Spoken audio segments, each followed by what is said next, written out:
and welcome back to the Good Work Show. We're excited because we have another guest from the Goodwill family with us today. Kerry Tracey is. I thought you were going to say something, Trinise. No, keep going. No. Go ahead. Kerry I have Tracey nothing to add right now, so go ahead and Okay. introduce Kerry. Kerry Tracey is joining us, and she's one of the leaders in our career services department. And you've met a few of the folks in our career services department over the last few weeks, and they've talked about what they did and how they got to Goodwill. So we are going to follow suit and ask Kerry to tell us. So Kerry, we got to tell everybody sort of your official title, but then give everybody what you do at Goodwill and how you came to Goodwill. Okay, absolutely. So my official title is a bit of a mouthful now. It is Director of Instructional Development and Career Pathways. And I have been in this role since July, so it's a fairly new role for me. And I have been with Goodwill for almost 15 years.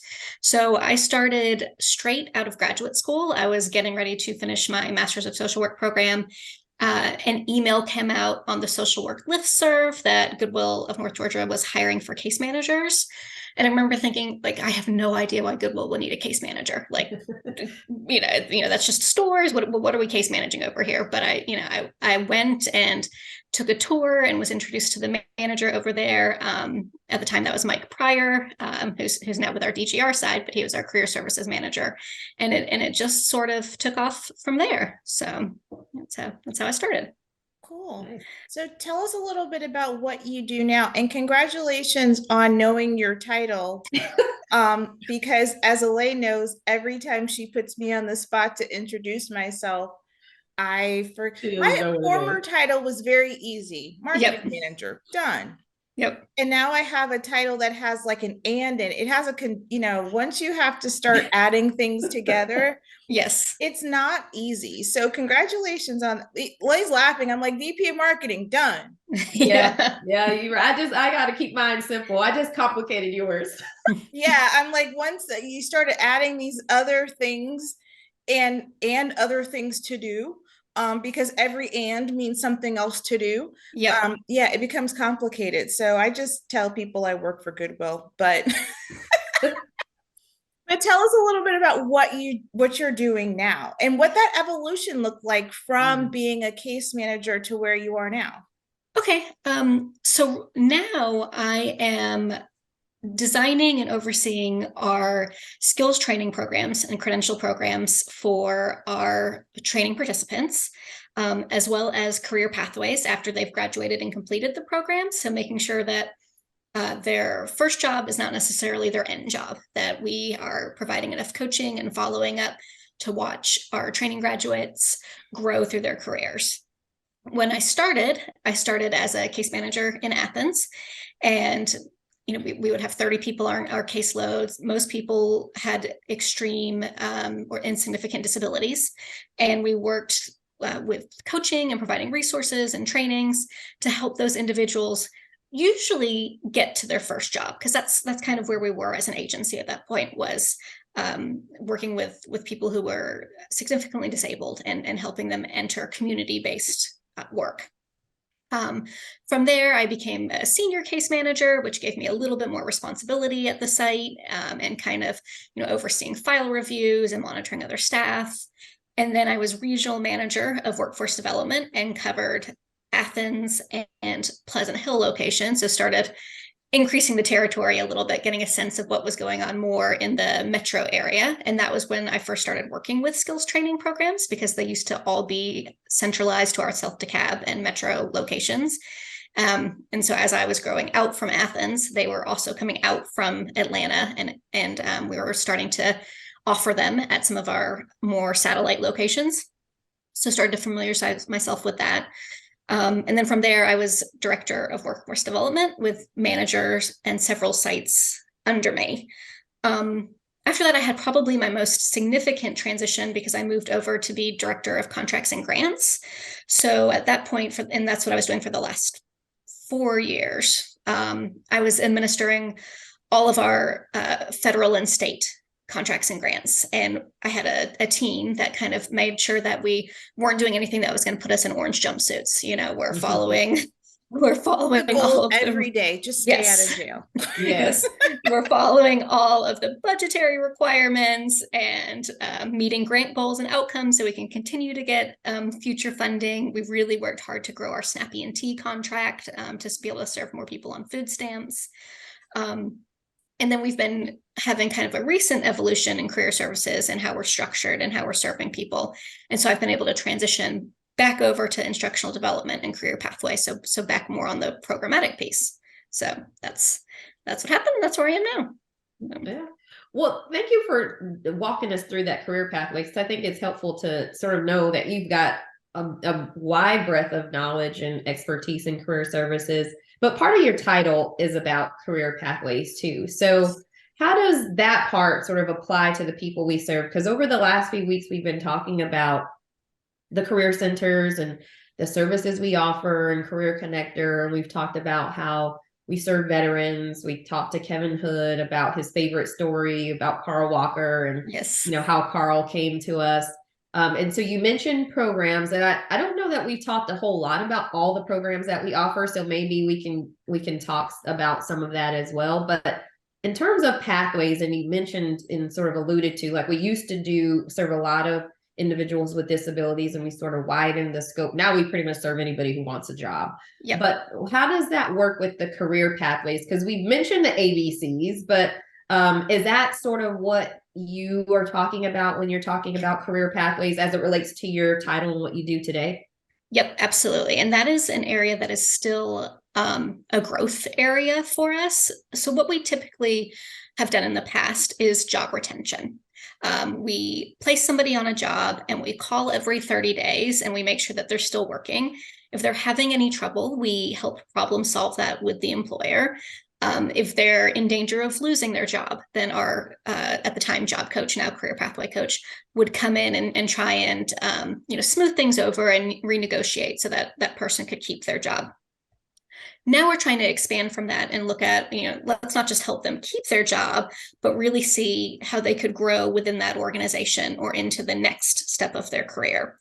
So it's a little bit of a transition in our thinking and our programming. So part of what we've done is we have developed 9 of our 14 training programs into nationally approved apprenticeships with the Department of Labor.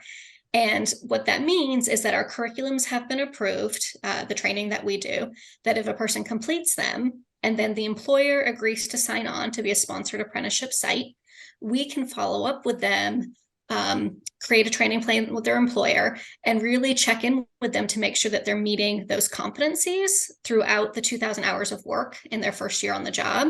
And the employer agrees that as long as they're meeting those competencies, as long as they're progressing, they will receive a wage increase at the end of that year, at the very least. So that's one of the ways that we're trying to provide a little bit more structure around developing career pathways. So it's new for us. We have our first, I think we just had 6 apprentices sign on. So it's pretty exciting to get going. That's cool. And I can imagine that would be, as we're talking to people and sharing the information that they can get by coming into Goodwill and coming into a career center, that would be an incentive for folks. It's like, hey, we're going to train you, we're going to place you, we're going to help you succeed. And Yep. at the end of that, if you do your part and we do our part, we're going to get you some more money. I mean, you can't really beat that. But I don't think we have talked a lot about the skills programs. Like we've talked about the Career Center and from that point of view, and we talked to a couple of other folks about, if you walk into a career center, how can we help you? But we haven't actually talked about the skills training programs and how current, and when I say current, I don't mean like, oh, we're doing them now, but I mean current of today, meeting the job market where it is. So talk to us a little bit about the skills training program and the type of stuff that we offer folks who may be interested in changing their career path or, making a change or upskilling or something like that. Sure. So we have a long list of different programs we offer. I think our most recent focus have been in what we call, high demand industries, based on employer need and market need. And for those, it's really been transportation and logistics, IT technology, and healthcare have been kind of the three areas that we have been focusing on. So more specifically in healthcare right now, we're offering medical coding and billing, phlebotomy, and we're looking at starting a pharmacy tech program. And those programs are offered at a couple of different locations. Phlebotomies in Gwinnett and Cornelia, and medical coding billing is Woodstock, but it's virtual programming, so it actually could be offered at any of our centers. I feel like I need to recommend the folks who work at my dentist's office to take that class. They need some help with their billing. I hope they're not listening to the show. Just saying, I've had to make some phone calls. Yeah. Oh man. Technology and careers, our TCP program, we have a few different tracks with that and a few different partners that we work with. So we have a cybersecurity program with the Nevada Help Desk, Salesforce and ServiceNow we do with TechBridge. And so you can really, that's a very popular program. I think I just met with TechBridge yesterday, and we have something like 150 people interested in our February cohort. It is quite demanding, that one, in terms of prior skills and abilities to be able to come into the program. But we do provide a lot of support with case managers and coaching and follow-up for that. But so technology is one that people come in and want to upskill quite a bit. And that's a part-time program in the evening. So it does allow people to have a job during the day and work on increasing their skills in the evenings. And then transportation and logistics, we have a supply chain management program that we partner with Georgia Tech on, actually. So all kinds of areas to develop there, with materials handling to CDL, and then shipping and receiving, which is a little bit more techie based for that program. So. And you think about how many programs, and you mentioned, 9 out of the 14 with apprenticeships, but you ran down the list of so many different things. And like Trinity said, we're sort of meeting the need, right? You can definitely see that there's always going to be need for those healthcare industry jobs, transportation, logistics, all of that. So we are still responding to what jobs are here today and the jobs that will be here tomorrow. So it's really good to hear. And for those folks who didn't know, now you know the rundown of the programs we have. So not only do we have 14 career centers, but we got also 14 programs where people can come in, get the skills they need, and then go out and get those jobs, a better job, and then on to the career. So Kerry, it's been great getting a recap from you about what your role has been, how you're guiding folks through career pathways at Goodwill, how your career pathway has changed over time. Is there anything else that you want to share before we wrap up today? So, I think the last thing that I would like to share is, if you're interested in coming to a training program at Goodwill of North Georgia, now is a really good time, because we are doing a program evaluation study. So typically we have to link someone with funding to go through one of our programs, and our career navigators help people do that. We have funding through, WIOA and SNAP ENT and different foundations. But due to this program evaluation, we have agency funding available for half of the people who walk through our doors. Half will be randomized and go into a control group and not be able to participate in the study. But the other half, who might have had no other funding options, can participate totally free of charge as part of this evaluation study. So it doesn't matter your income, your background. If you're already employed, there is an option to get training right now. So that's great. That's great news. I'm so glad that you mentioned that. So so anybody who wants to go into any of these industries, just tell them to get to a Goodwill Career Center, give us a call. Find us online, and we'll be happy to help. So appreciate that, Kerry. Thank you so much for joining us today. Thank you, guys. Stay tuned for a recap of this episode.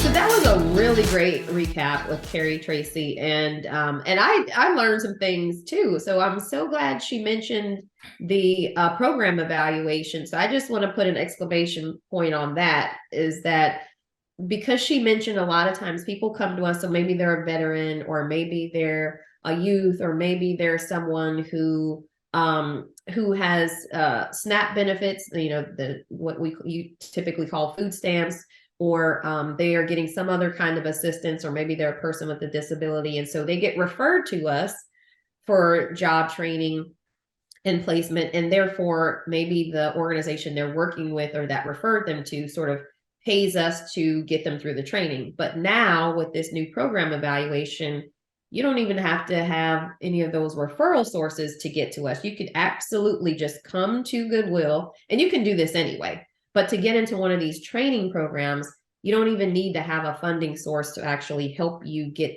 through the program. And it's going to be absolutely free to you. So you heard about the 9 programs with the apprenticeships. You heard we have 14 programs for you to go through and get the skills training you need. So please, if you don't need it, tell someone else. Yeah, I mean, I think our career centers are incredible, and the work that we do with folks coming in the door every day needing that support. Mm-hmm. My personal opinion, nobody else may feel this way. I do. That the jewel in our crown is our skills training programs, and the way that we give people opportunities to find skills, not just skills to do a job, but skills to do a job that right here in our community, there is a need for. So we're not training people to milk cows.